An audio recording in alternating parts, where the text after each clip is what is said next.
अस्सलामुअलैकुम वरहमतुल्लाहि ताला वबरकातुहू। मुअज़्ज़ज़ नाज़रीन, उम्मीद करता हूँ कि आप सब खैरियत से होंगे, अच्छे होंगे।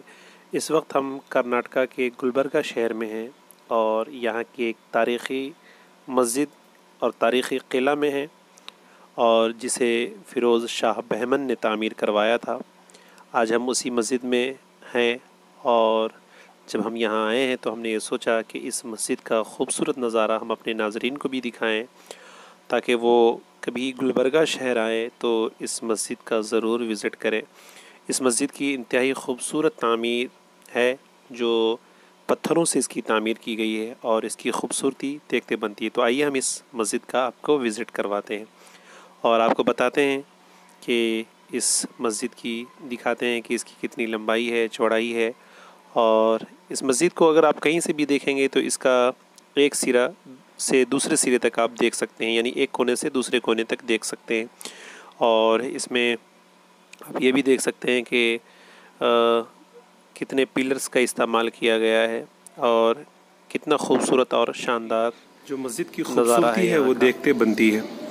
और आप कभी गुलबर्गा शहर तशरीफ़ लाएँ, चूँकि यहाँ पर हज़रत ख्वाजा बंदा नवाज़ गौस-ए-दराज़ का रोज़ा भी है, तो इस लिहाज से आप क़िला विज़िट कर सकते हैं, क़िला में आ सकते हैं और इस खूबसूरत मस्जिद को अपनी आँखों से देख सकते हैं। बाकी जो फीलिंग है आप यहाँ आकर महसूस करेंगे। और इसकी एक जो खुसूसियत है इस मस्जिद की वो ये है, मैं आपको बताता हूँ आगे वीडियो में। इससे पहले मैं आपको ये पूरी मस्जिद दिखा दूँ और आगे जहाँ नमाज होती है वो भी मैं आपको दिखाऊंगा। इस मस्जिद की एक बड़ी ख़ास बात यह है कि इसके मेहराब से अगर आवाज़ दी जाए तो इसकी आवाज़ पूरी मस्जिद में बराबर गूंजती है।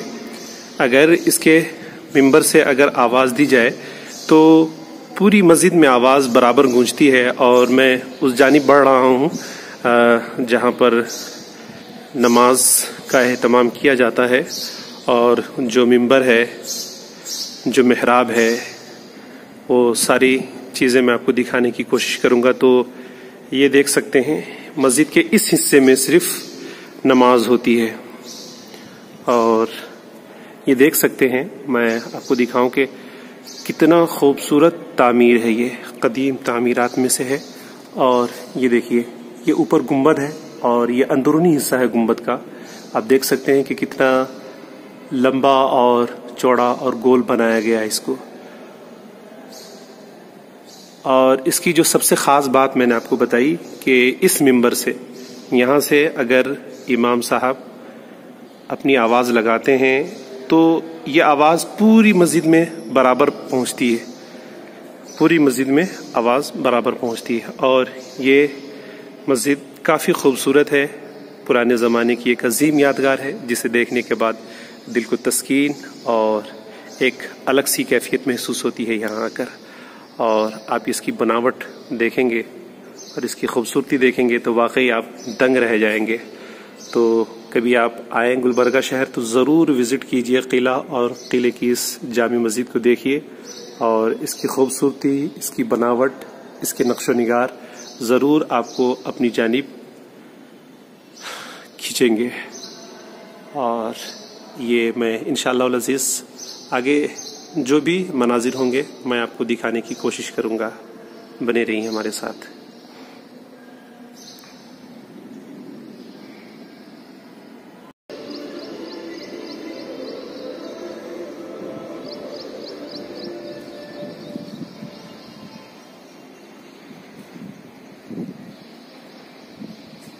और अगर हम एक कोने से अगर दूसरे कोने की तरफ देखें तो आप देख सकते हैं कि कितना खूबसूरत नज़ारा है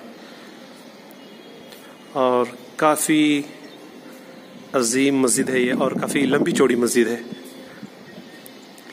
हम जितना पीछे जाएंगे यहाँ से ये इस मस्जिद की लंबाई है और इधर आप चौड़ाई देख सकते हैं इसकी। और साथ ही ये मस्जिद का पूरा हिस्सा है। मैं आपको ये के बाद गिरे दिखाऊंगा। ये दूसरा, ये तीसरा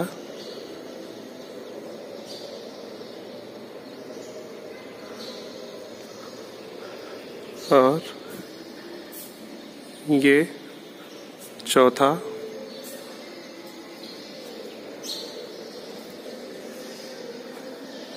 ये पांचवा। यहाँ से हम मेहराब देख सकते हैं।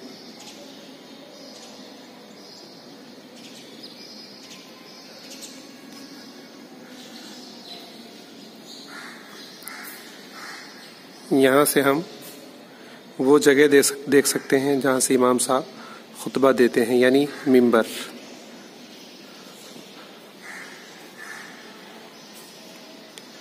और फिर ये साइड का हिस्सा है। तो इतनी अजीमुशान और लंबी चौड़ी मस्जिद है वाक़ई। और यहाँ पर कुछ आसार कदीमा का बोर्ड भी चस्पा है, तो वो भी मैं आपको दिखा देता हूँ। ये कर्नाटका है और चूँकि यहाँ कन्नड़ ज़ुबान चलती है, तो आप देख सकते हैं कि कन्नड़ ज़ुबान में ऊपर लिखा हुआ है और नीचे अंग्रेज़ी और बीच में हिंदी में भी लिखा हुआ है। और यहाँ पर कुछ मुलाजमीन भी होते हैं जो गवर्नमेंट की जानिब से मुतय्यन किए गए हैं, जो आप यहाँ पर आएंगे तो थोड़ी सी आपको वो गाइड भी करेंगे। तो ये इंतहाई खूबसूरत मस्जिद है, जब आप यहाँ आएँ तो ज़रूर विज़िट करें।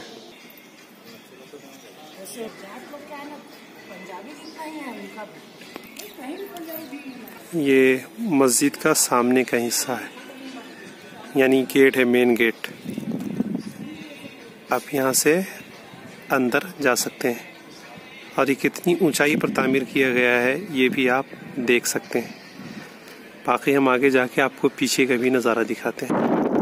ये पीछे से हम मस्जिद को आपको दिखा रहे हैं, ये पीछे का हिस्सा है और ये बाउंड्री है जो मस्जिद के पीछे लगाई गई है, जो कदीम ज़माने की तामीरात है। आप देखेंगे तो आपको ये एहसास होगा ये कदीम ज़माने की तामीरात है। यहाँ से जो बादशाह की जो फ़ौज हुआ करती थी वो जंग वगैरह में इस जो आप दीवार के बीच में जो गैप देख रहे हैं, जो हिस्सा खाली है, वहाँ से वो दुश्मनों का मुकाबला किया करती थी। और उसके अलावा भी इस किले की एक ख़ास बात आपको बता दूं कि अगर आप इस किले में विज़िट करेंगे तो जगह जगह से सुरंग आपको नज़र आएगा, जहाँ से बादशाह की फ़ौज या बादशाह अपनी खुफिया तदाबीर किया करता था। और यहाँ की जो सबसे अच्छी बात मुझे लगी इस मस्जिद की बनावट, इसकी खूबसूरती और इसकी लंबाई चौड़ाई।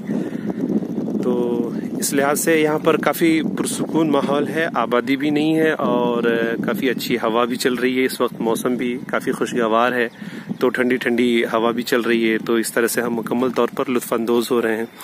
उसके अलावा भी जगह जगह जहाँ से हथियार वगैरह इस्तेमाल किया जाता था वो जगह आप देख सकते हैं।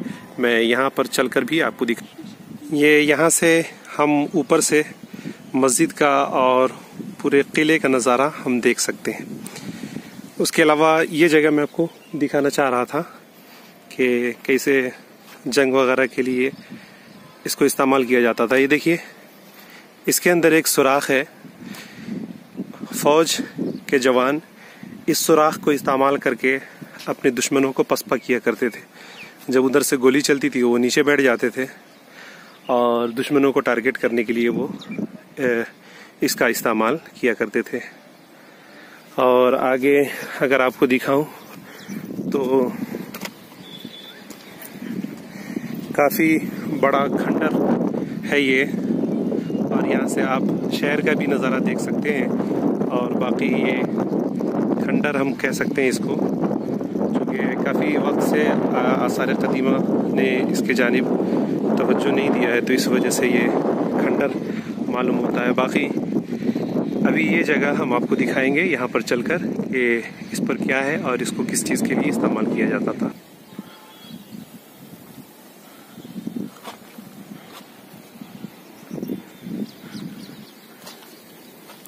ये देखिए, ये इसको फ़ौज के जवान, बादशाहों के जो फ़ौज है वो दुश्मन को पसपा करने के लिए इसका इस्तेमाल किया करते थे। अब देख सकते हैं कि इस तरह के यहाँ से लेकर के वहाँ तक इस तरह की दीवारें, सुरंग आपको मिल जाएंगी। ये वो जगह है जहाँ पर टैंक रखकर इस्तेमाल किया जाता था। अभी हम देखें